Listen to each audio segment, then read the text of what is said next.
Okay, so we're here at the amazing yard in Hampshire. This is one of our favourite places to come because obviously the whole aesthetic is just, well, it's incredible, isn't it? Yeah, it's so perfect, and it sort of lends such a blank canvas for anyone that comes to talk about their craft, which is obviously something very important to Vigor and Skills because we're all about telling the stories of our makers and designers. And Frankie's been with us probably since the beginning of Vigor and Skills. Pretty much, yeah. And we've done London Craft Week. You've been able to tell your story, I hope, as much as you'd like. Absolutely. And we're here today to talk about how Frankie and Child Knitwear have created this developing this modern brand, and yet sustaining a real strong strength of heritage and craftsmanship, and what that means to you, and how you've been able to sort of balance that and do that. Yeah. I think before we start though, you told me, and I did know, about British Wool Week, which we're obviously celebrating right now. And British Wool Week has turned into British Wool Month. Yeah, and Wool Month in general, so wool more generally, but we focus on the British wool because I use British wool in the collection, and we love it and want to promote it as much as possible. Yeah. Exactly. I bet it's happening all round, isn't it? It's not just essentially, everywhere. It's just British wool, exactly. Yeah. We'll talk about the different types of wool actually as we go on, but remind me if I do sort of skip over it because it's fascinating, the different places. Yes, please, come in. So going back to the beginning of your journey as a designer and a maker, it comes from the luxury fashion world, really, doesn't it? Yes. Can you talk a little bit about how designing for the luxury brands influenced your approach to creating child knitwear?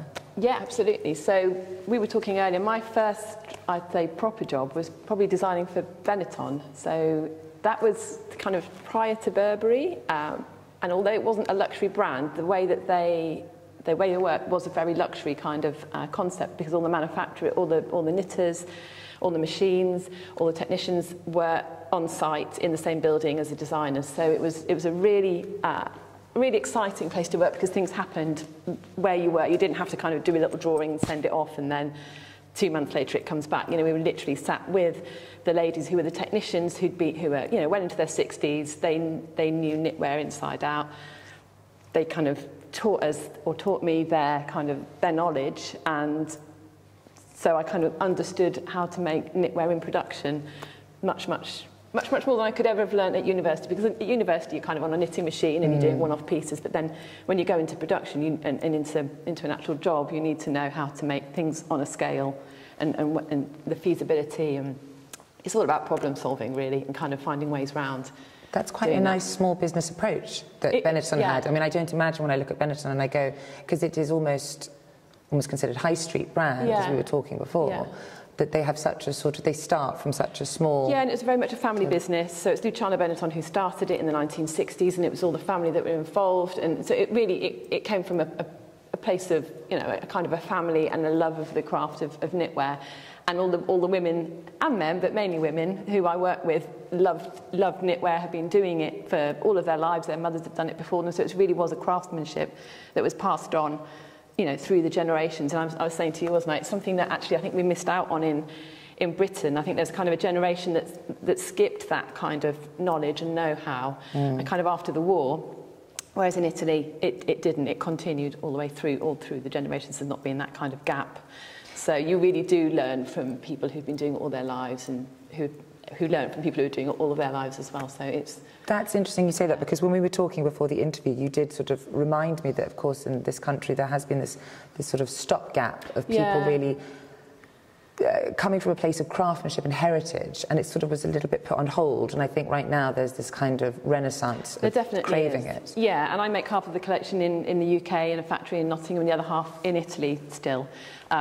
Because that's my background. But I would say, you know, in England now and in Britain now, the manufacturing really has picked up. There has been a renaissance, and we are doing amazing things, but we are having to kind of fill in the gaps, whereas there haven't been those gaps in Italy before. So we're kind of playing catch up, and we are there now, but it's taken, you know, a few years to get to that place in the UK. Yeah. When you were then just continuing a little bit more in your time in luxury, this is luxury, but you know, in the fast-paced fashion world, your time then at Burberry, obviously heritage is there, part of their DNA. Yes, so I kind of brought with me my knowledge that I'd kind of learned with Benetton and went to work for Burberry. And what was really exciting was we still work with it was an Italian knitwear manufacturer, so I was out to Italy all the time. But it was really interesting because it was kind of looking at icon, sort of heritage icons from Burberry, like the trench coat and the buckles and the check and the collars on the trench coats, and you're really picking out the iconic parts of the collection, parts of the brand, and looking at how to kind of develop them into new styles and into knitwear styles. So it's really kind of sort of honing in and focusing on things, and it's kind of semiotics really, isn't it? It's how do you get that message across, but not in a literal way. So it was again, it's problem solving, very challenging and very rewarding. So that's kind of what I think I learned. And as a designer, obviously, in that sort of, it's an incredible world. You know, I come from a fashion background too, but on the PR side of things, and there is this. Did you have your aha moment where you thought, okay, wait, it's my turn now? What was it that really pushed you to go, wait a minute, I want my own thing now? It wasn't even as simple. I think it was, everyone kept saying to me, when are you going to do your own thing? And I hadn't thought of it at all. And then in the end, I kind of, after a very roundabout journey, I thought, actually, I can't think of a reason why I wouldn't do my own collection.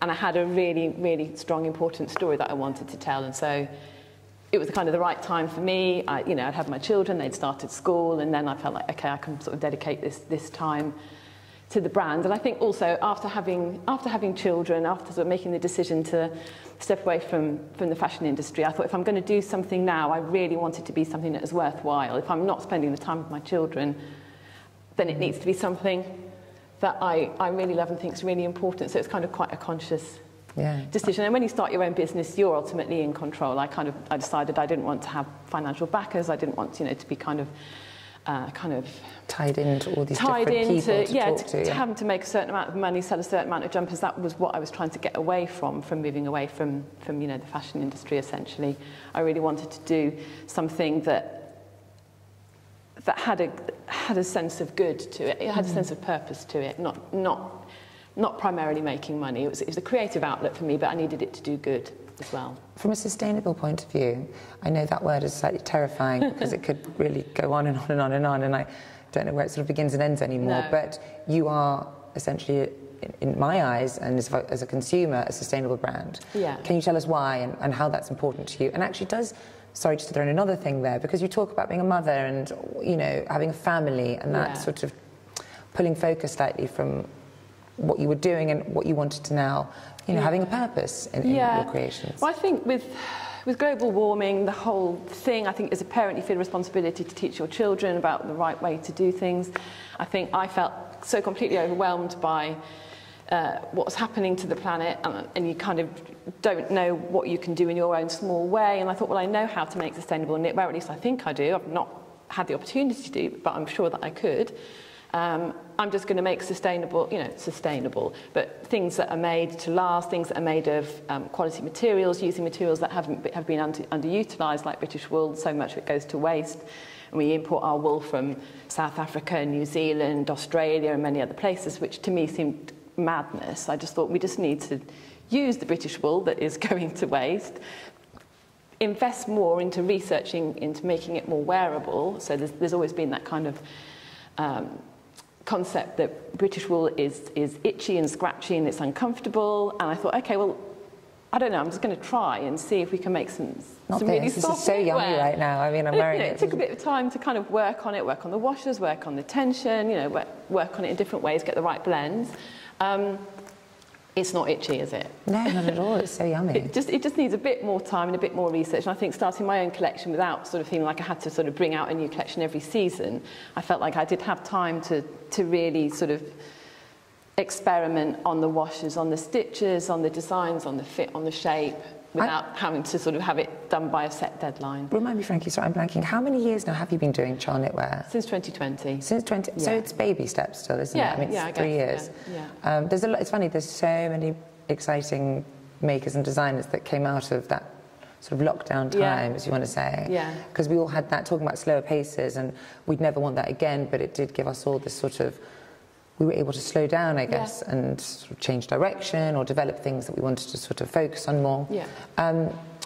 So yes, it's baby steps, but already you can see so strongly that there's a child knitwear identity, and this is something that I think is really important for designers and makers. You never have to worry about that in ceramics. You can make the same, you know, beige or pink or grey or blue or mug 100 times over and it'll never lose its value, it's timeless. And the same applies to clothes, and I think we forget that. There's always this need for new. Yeah, I think I felt a little bit sick of that kind of the need for new all the time after working for 20 odd years in the fashion industry, and you always have to make new collections, and it's more knitwear and it's more stuff, and it's just more and more stuff. Even for luxury brands, it's still new collections and it's more stuff all the time. I just felt like, why do we need all this stuff? If I'm going to make something, it has to be something that's got a value to it, that will last, that you can then pass on as an heirloom. And the fishermen's jumpers were made like that. I mean, they were hand knitted and it took them months to be knitted, and they were knitted for each individual person, but they were passed on through the generations. And I just thought, after living in Italy for a long time, which I have, that's kind of how they approach their clothes, their shoes, you know, so many things. They kind of look after them, they tend to be repaired, they tend to be mended, they tend to be dry cleaned, and then they put them away for the winter. And I felt like we didn't have that. We talked before about seasons. I mean, we're difficult in the UK because the seasons all sort of mesh into one. You don't know whether it's, I probably could have worn this 3 weeks ago, and then I had to take it off quickly, and then probably put it on again. But, you know, that concept of not having infinite amounts of stuff, it's the quality stuff that stays with you forever. And, you know, you put your autumn winter clothes away, and you take them out again, and your spring summer clothes, and it doesn't have to be many of them, but it is like going shopping again, because it's amazing how quickly you sort of forget about these lovely dresses that you sort of have a memory with at a Christmas party, or a lovely jumper that you went to the playground with, or whatever it is, and then you don't see them, you get your new wardrobe out. Yeah, I think. Change. I mean, I don't know. I feel like when you wear things, you kind of got memories tied in with when you wore them, and they become an important part of who you are. And that's how I feel about my knitwear. They have a story because they are rooted in the fishermen's stitches and the tradition of the fishermen's Guernsey jumpers, but then when people buy them, they then become part of their own story, and the story goes on, and I think that's so important. It's almost like, you know, antique pieces of furniture. That's kind of what happens with them as well, and that's how I felt was the right way to kind of consume fashion or consume clothing. They don't have to be new things all the time. I kind of think of them as a sort of modular wardrobe, so you kind of buy one piece and it fits in with your collection, and then maybe next season you'll buy another piece, and it gradually builds up. Over time you work out what suits you. You know, that's one of the advantages of getting older. You actually find lots of disadvantages, but some of the advantages are you kind of know what colours work, you know what suits your shape, so then you kind of feel more confident to invest in pieces that you know you're going to wear, and you will know that you're going to wear those pieces, and then you just gradually add to your collection, and they become part of your personality. I've now, you know, when we started working together, you know, it's all about makers, this word makers, and now I sort of started going designer maker, because I just need to be careful with what everyone's doing. But do you feel, since you started, we definitely felt that there was a number of women's wear designers and knitwear and clothing who were, in our eyes, spearheading this approach to slow fashion, slow production, even more than you see in the big fashion industry. Yeah. A real handmade approach to stuff, a real, like, made in the UK, celebrating what's happening here on our doorstep. Yeah. Do you feel alone in that now, or do you feel that actually anyone that's taking pen to paper and designing is kind of going, I'm going to do it this way, or...? When I designed the collection, I just felt a moral obligation to use underutilised fibres like British wool. I wanted to use the best factories that I knew, so I knew of a really brilliant factory in the UK, and I knew of a really brilliant factory in Italy. For me, that was really important, because I want the pieces to last, and I want them to be good quality. So for me, that was the most important thing, I think, when choosing who was going to make them. I think the fibres, I just felt really strongly. I've moved recently to Warwickshire, to the countryside, saw all these fields with sheep in them, and I just thought, how bizarre we're not using any of this. You know, that just didn't add up, and for me that was the biggest sustainability kind of problem, if you like. I mean, why aren't we using this wool? I mean, we're talking about all these other things that we could be doing, but this is an absolutely obvious no-brainer we need to use this wool. So for me, so it much was more than just fashion, really. You know, you're talking about. Yeah, you can use it. Yeah. You know, there's different grades of wool. So not all wool is soft enough to be used in knitwear in clothing. So you can use it for carpets. You can use it for insulation. You can use it, oh my goodness, for all sorts of different things. You can even use it as a weed deterrent in the garden if it's kind of the really rough wool. But there's so many, you know, wonderful bedding. I've just got a British wool duvet, and it's you know. Wool is heat regulating, it's antibacterial, it is it's not flammable, it just singes, so it's a really good thing for kind of, even for things like bedding and carpet, for example. It really, really, really keeps you warm. There's so many reasons to use it, and I can't think of any reasons not to use it. And you know, it's biodegradable. It biodegrades into the soil.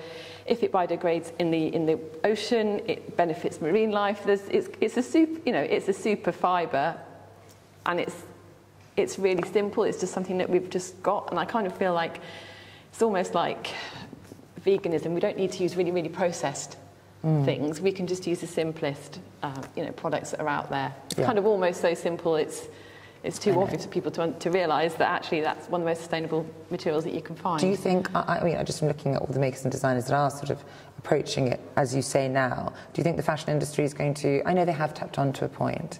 But have they really? Yeah. Are they just waiting to see how?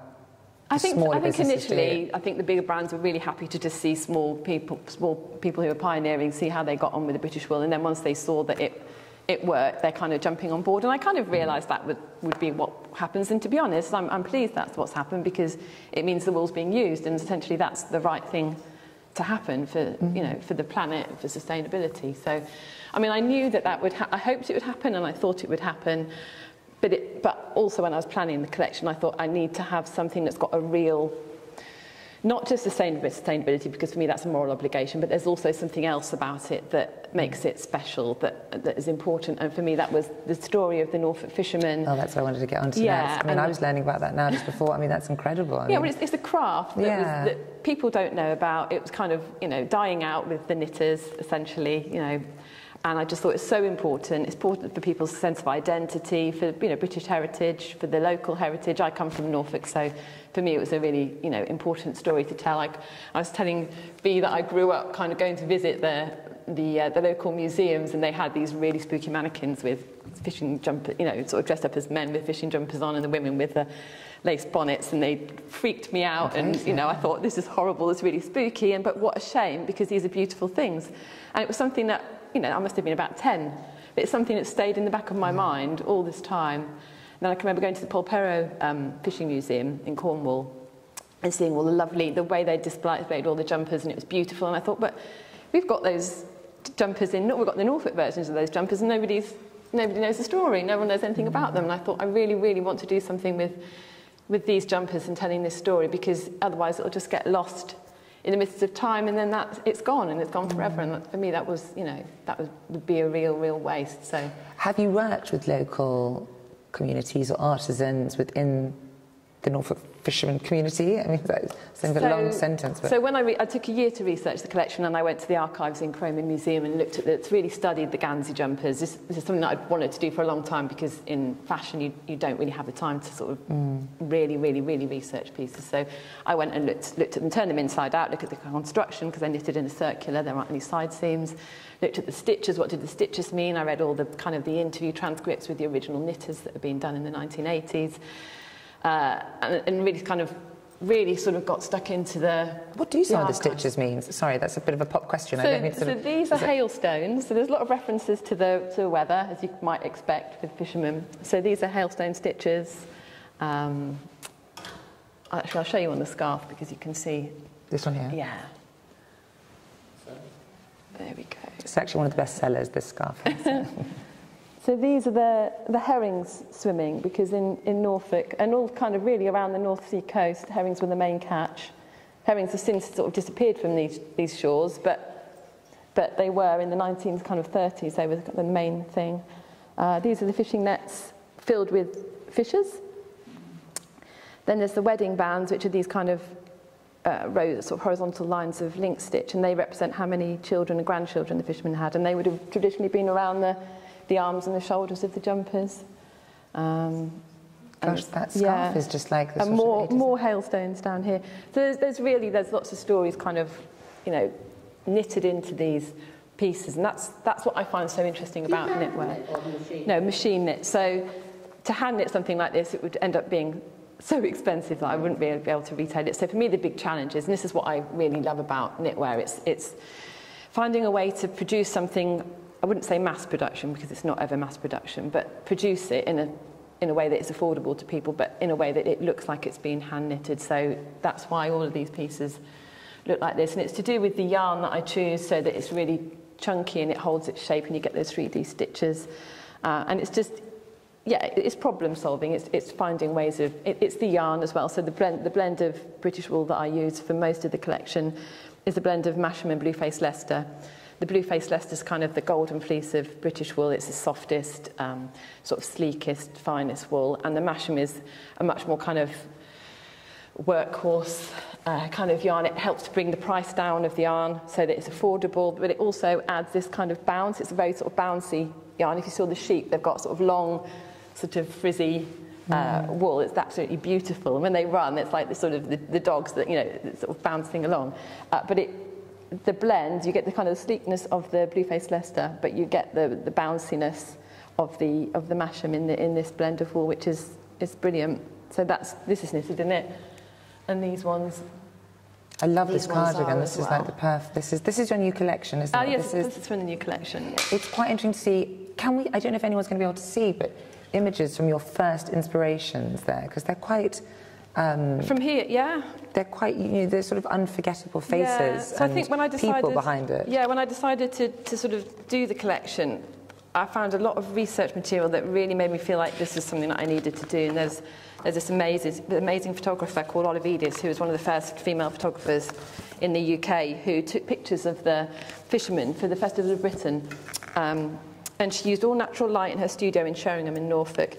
But you can see all of the wrinkles on their faces.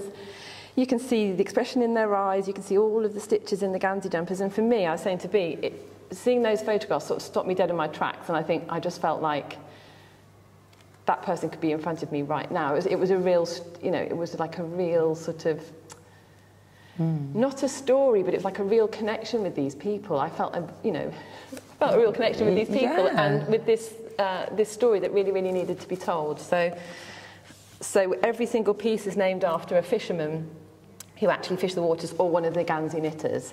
And I sort of, you know, I use all of the stitches that are in their jumpers. I try and tell a little bit about the story of those people, because their lives were so interesting and they were so brave. They were nearly all lifeboatmen as well before the RNLI was founded. It was an incredibly brave thing to do. And I was saying to you, wasn't it? It was a vocation. It's like farmers, you know, they're born into that way of life. It's not that they choose that way of life. And the mortality rate was really, really, really high.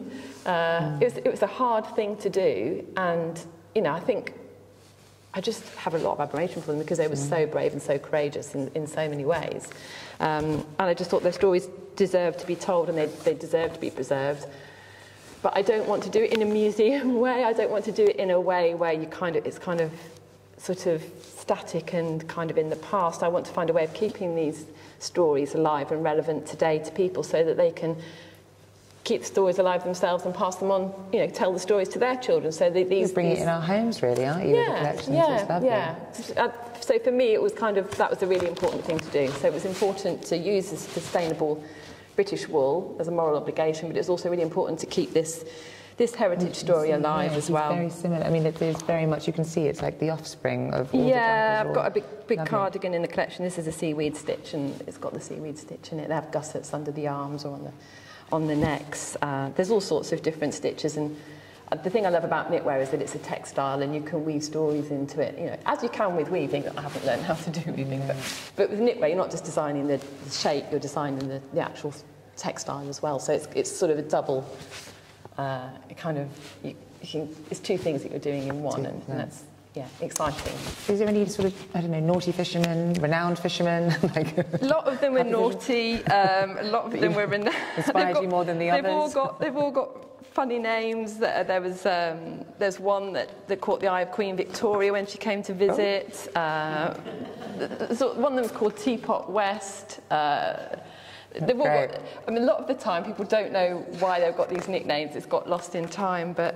yes, only they know amongst themselves, really, probably. Well, yeah, so this one was called Gilbert Leather Rook. I don't know why it was called Leather Rook, but they kind of had like in family kind of jokes about them. And I think because the families were so big and extended, what happened was several people had the same name, so several people were called John Crask. So you had to put a nickname in as well, so you knew which John Crask they were talking about. Yeah, so it kind of, that's sort of why they started to have the nicknames. But it's so interesting when you start to read about them.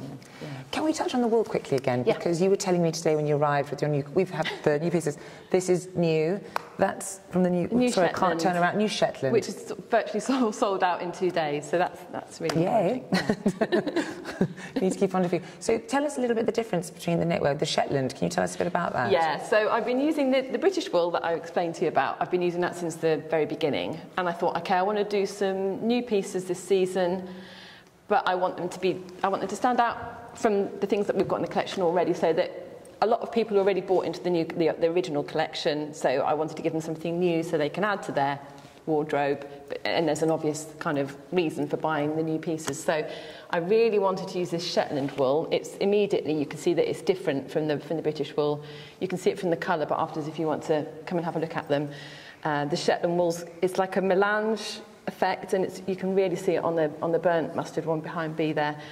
I love this. They've got so many different colours in it, woven or spun into the threads. They're really deep in colour, and I really love that effect. I haven't found it in any other wool anywhere. I mean, you can get kind of poorer versions, but the Shetland wool is really fantastic for that.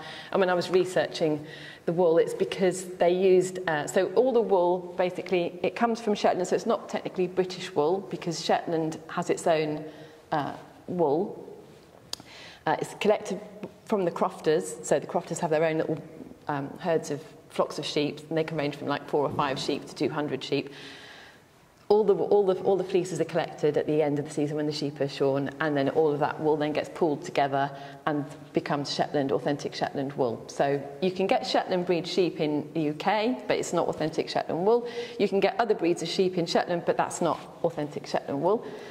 The Shetland wool comes from these flocks which are kind of apparently originate from the Vikings, and when the Vikings came over to Shetland and they brought their own flocks of sheep, and they bred with the indigenous sheep that were on the island before that.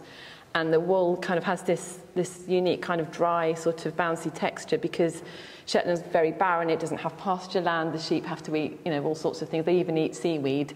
And that's what creates this wool because the diet of the sheep affects what kind of wool they produce. So I wanted to use that Shetland wool. The story of it was lovely. I love how transparent it is. It literally just comes from the crofters who have their sheep. And then the colours come because this wool traditionally was used to make Fair Isle jumpers, which are the really brightly coloured pattern jumpers that you see that come from Fair Isle, but they also come from other islands around there as well. And they've got the most amazing colour archive in the Shetland mill that produces this wool that's been growing since the 1960s, so they've got a really wonderful colour archive that you can source from. So I wanted to use these colours and this wool because I wanted to create colours of the Norfolk landscape, which... Here we go. I'm so sorry, it's not... We should have a big screen back, but it's all this beautiful colour. This is the work of Rachel Lockwood, who's a Norfolk artist, and these are the colours that you get in the Norfolk landscape. Such an English beautiful landscape. This time of year, those colours you can only. And it really depends on the light and the exact time of year. If the kind of the heather and everything is turning at the right time, it's a really sort of magical moment. Actually, I think it's the best time of year to go to Norfolk and see the salt marshes. And these are the colours that I. But these are quite brave colours, going back to the Norfolk fishermen and the local sort of artisans who are very much like, we'll teach you, but this has to be it's navy blue. You were telling me before, so they had to be in navy blue because. Basically, the fishermen wanted to kind of,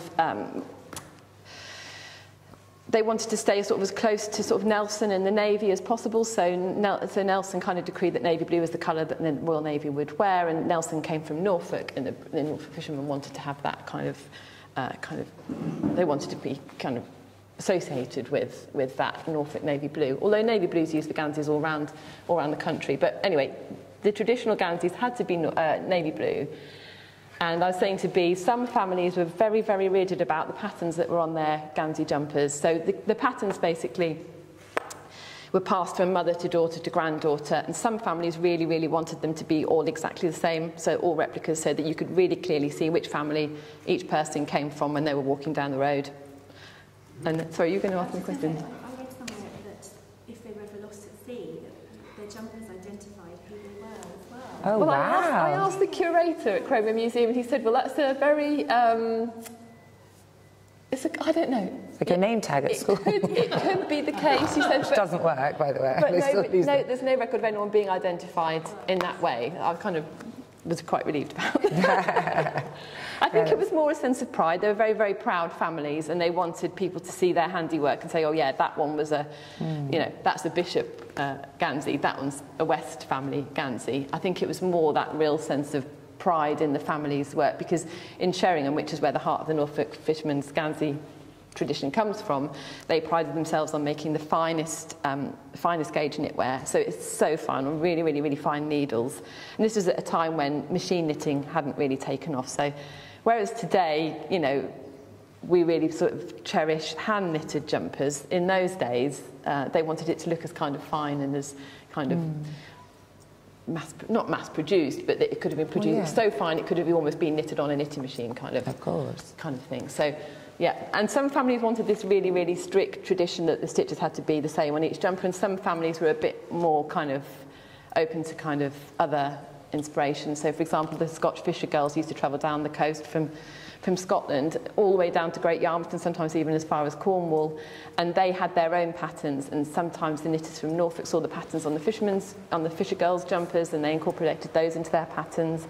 Or they might have seen somebody in church on a Sunday, because the fishermen had one jumper for Sunday best and one for going out on the boats, and they would have seen something on somebody's back when they were in church, and decided they wanted to put that into their jumpers. So yeah, there were the really old school, we have to do it this way, and then there were people who kind of were happy for it to evolve. Exactly. So, sorry, to come back to your original question about had I had contact with people in the local community, yes, I have got some really good friends in the local community who have got jumpers in their, family jumpers, and they've shown those to me, and we've looked at those together. There is a kind of an old school kind of knitting group who kind of are researching all the different jumpers and kind of archiving them, and they are very purist, and they like to keep it all, they like to knit replicas of exactly what the original jumpers were like, and that's brilliant. But that wasn't what I was trying to do. What I was trying to do is spread the message of the jumpers and the heritage to a wider audience, so that it can keep evolving and keep moving, so that more people find out about it. More people know that there were Gansey jumpers in Norfolk, as well as in Scotland, and as well as in Ireland, and as well as in Cornwall. People are also aware that they did exist in Norfolk as well, and they still do exist. So yeah, that for me is important. I wanted to say before, sorry, does anyone have any questions? Because you've asked yours, yeah. I've answered it. Yeah. Okay, well then, on a final note, this is something that we've talked about in interviews before, but I love it. The collections are not ready until they're ready. So what does that mean to you, Frankie? That's your work mantra, isn't it? Yeah, it was a reaction against working in the fashion industry and working on incredibly hard time scales, and not being able to research things properly. I think, as a designer, you want the final product to be perfect, don't you? Always, you want to get a real sense of achievement, and I really felt like I wasn't going to release anything until I felt it was 100% resolved. So that's what that means, essentially. Yeah. Exactly. I know. I felt so not sorry for, but working with artists and designers, not being myself, and seeing the industries and many different creative sort of industries. The speed at which they have to go, and it's just not natural sometimes as far as developing a concept. You never get to finish it, and already there's a new thing coming out. And I don't think it's very unhealthy for consumers, because you never sort of rest on something.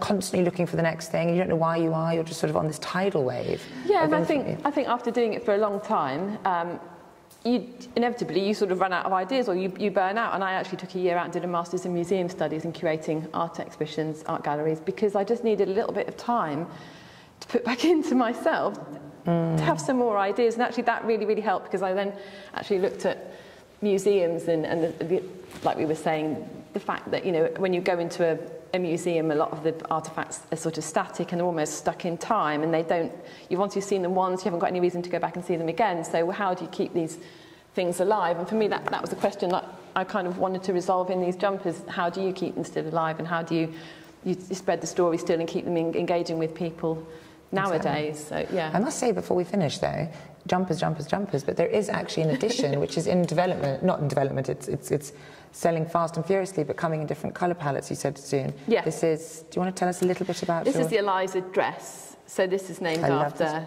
Eliza Middleton. Put it in the front, maybe. Yeah. You can all look around afterwards. I'll put this out so everyone can see. So I'm not going to go to whole woven collection. I do knitwear. That's what I love, and that's my thing, and that's what I'll continue to do. But I did have some of these made when I did my first photo shoot. People wanted to buy them. I've got a kind of a close archive of kind of, you know, vintage and historical pieces, and this is based on a little night dress that I had in the collection with all the pin tucks. And I just wanted to create a few of these pieces so that you could wear the dress with the jumpers, which is how I'd photographed them. So that's kind of where it started, and now this season we're just working on I just launched it in the summer, and we did a couple of sizes, small and medium, but now there's a small, medium and large, and I've just bought the fabric for the autumn-winter colours, so there'll be kind of more muted colours for autumn-winter, and they'll be coming soon. And the fabric, again, I'm trying to be as sustainable as possible. It's from an organisation called Women Weave in India.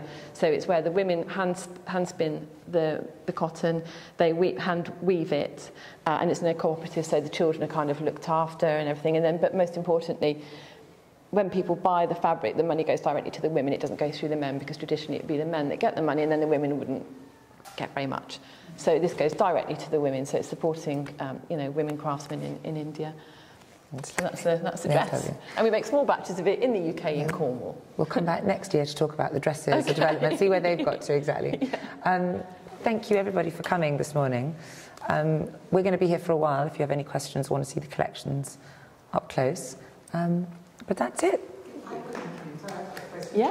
When you're starting the design process, do you ever do it knitting by hand, or is it all just sketching and then trying sampling on the machine? So it's a mixture. So what I tend to do, actually, I was thinking, where do I start when I start a new jumper? So I start with the yarn, because the yarn dictates what it's going to look like. I've got a very big knit archive of swatches that I've created or we've worked at in the past. I've got, you know, bags of it, so I'll probably go through those to look at stitches. But then I've got a knitting machine, a little domestic knitting machine at home. I do a bit of knitting on there. But then I do tend to go and work directly with my factories. So the one in Nottingham, I'll go over and work with them on the stitches, and we'll work out the feasibility of the stitches. So I tend to do it straight onto the machine, because there's things you could do with hand knitting that you can't transfer onto a knitting machine. So even if you've done it, you can't then reproduce it in production. So for example, on something like this, as you're working out the pattern, all of the stitches need to kind of work together. So all of these will have to go across at the same gradient. You couldn't make, these are herringbones, you couldn't make I don't know if you can see it, but you couldn't make the herringbones more open and the diamond more narrow, because they've all got to work together on the machine. So there's constraints like that you have to kind of work at. And then, for example, on the shoulders with the fully fashioning, that needs to work at the same. That needs to be able to be compatible with all the transfer stitches that are going on the back of the body. So you have to. That's why it's so good working with Benetton, because I was sat down next to the programmer to work out what we could and couldn't do, and that's what I try and do now with the factory. So I like to understand why we can do something and why we can't do something, and if we can't, then try and find a way to make a way of making it work. I'm happy with that. Yeah. Gorgeous, I love that. Brilliant. Does that answer your question? It's very relieving, because sometimes I see designs like that and think, oh God, I'd love to be able to live that. Now I realise sometimes you just can't. Yeah, sometimes it's never going to happen. Yeah, and sometimes with hand knitting you can. Yeah. Yeah. Do you knit? We have lots of knitters here. Yeah. That's wonderful. Yeah. Have you had a go at a Gansey jumper? No, that's a bit too fine. Yeah. Yeah, I think they get very heavy as well. Yeah, lovely. Well, they do. They originally came from, you know, the kind of the socks, knitting socks. That's where the idea for the Ganseys actually started. So when you get the heel bit of the stitch for the gussets, exactly. That's where And they're all knitted in the circular as well. Yeah, yeah. So the Guernseys are from Norfolk and the Guernseys, I think, really are from Jersey, aren't they, originally? Yeah. Yeah. Yeah. Yes, that's right. Yeah, yeah, and the patterns are slightly different. Yeah. And the same idea with that. Yeah. Yeah. Yeah, exactly. Yeah, so it's so lovely. It's really part of British heritage. So each place has a slightly different story that's interpreted through the jumpers. Yeah. You said you were in Italy. What did you take from Italy and the ladies that you saw knitting back into your designs here? So I think I was saying to you, wasn't I? So Benetton, I mean, I really can't advocate Benetton enough. I think they're fantastic. So because it was a kind of a high street brand, if you like, you really got much more than a high street product from them.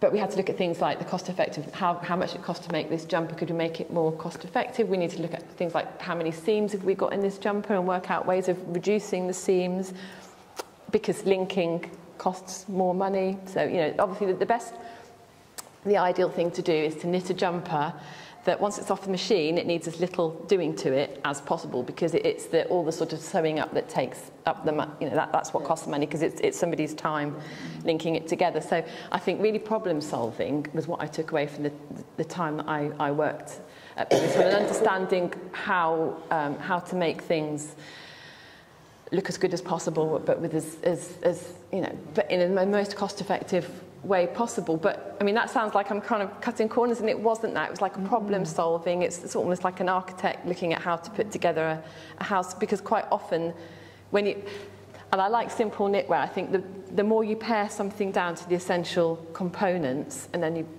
but you make those components perfect, then you get a better product. And I think that's what I really felt like I got from working with Benetton. And it's looking at the details, like how have you fashioned the shoulder, and the different techniques that you can use, the kind of the fashioning details. You can make the fashioning details, actually you can make those a feature of the garment. So where you do transfer the needles, if you just move those needles in 3 or 4 stitches, that then becomes a design in the jumper, and that's a beautiful thing, because it shows you how it's been fabricated. So it's small things like that that I think really make a difference in a jumper. I have some stripy jumpers that are made in Italy that we can't sell together because we do the made in England styles. But they're a fisherman's rib with a stripe, but we've done that with the transfer stitches that come across the raglan. And because it's a stripe, you can see how the stitches are kind of moved in, and it becomes part of the pattern, and how the stripe continues all the way round. Things like that, for me, I learnt at Benetton, and I learnt from those women that had got a lifetime of knowledge, and that's a beautiful, you know, that's a lovely piece of knowledge to know. And you couldn't learn that from just doing a degree at university. You can only learn that from learning from other people that have been doing it for a long time. And it's a really important bit of craftsmanship, really. Don't you feel the new generation of designers and makers are craving their culture and heritage and crafts from beforehand? You know, I think it's coming full circle. I really think it is coming full circle now. I mean, I think there's been I feel like an old person saying this, but I think I feel like an old person saying it. There's been a whole generation of people that are really good at designing things on paper, not just in fashion, but across the board in design. You know, they're really good at sketching, really good at designing beautiful drawings.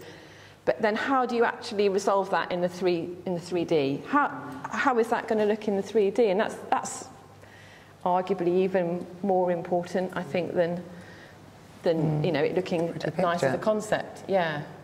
And how are people going to wear it, and what's the whole experience going to be of that? I was saying to you, I've just listened to that Thomas Heatherwick podcast that's on Radio 4 at the moment about urban design, and it's how do people relate to those buildings when they're actually interacting in them and living in them, and their sense of well-being. And it's the same with good clothes design. It really is. It can really make a big difference to your life if you just buy wisely, and it all makes a difference, I think.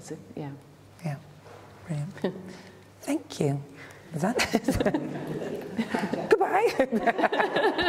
Kidding, no, stay on as you like. But we're here now, so you feel free to. I think we stopped filming, so we're good. Yeah, no, we're still filming. We've got a lot of editing to do. We're done. Please note, we're part of Vigor and Skills, so we're here with all our makers' collections, so feel free to look around. And Frankie's with us for a little bit longer. Yeah. You can talk to her directly about her collection. Thank you very much. Thanks. Thank you.